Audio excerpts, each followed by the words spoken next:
Hi guys, welcome back to this channel. On today's video, I'm gonna show you how you can edit photos with CapCut animations so that it will change into a cool video.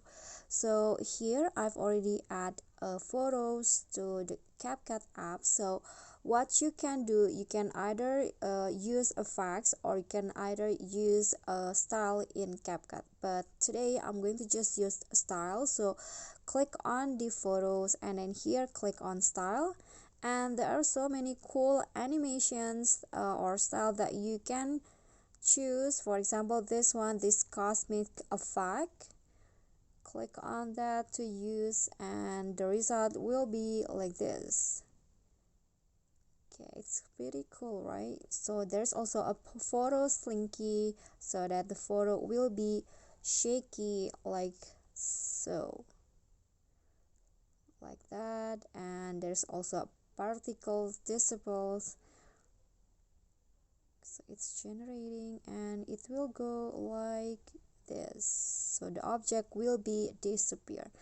And there's also a smiley face which make the photo, if you're not smiling in the photo, you can change by using the smile face style here.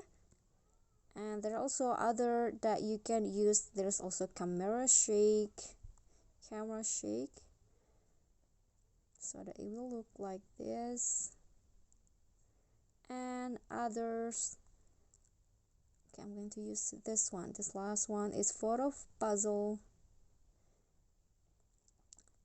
and here is the result. So you can actually use the one that you think sorry, fit your needs the best. And yeah, that's basically how you can use the you can edit photos with CapCut animations. Thank you guys so much for watching. If you think the content is helpful for you, please click thanks below. If you like the video, please click on the thumbs up icon. Don't forget to leave a comment and subscribe to our channel. See you at the following tutorial. Bye.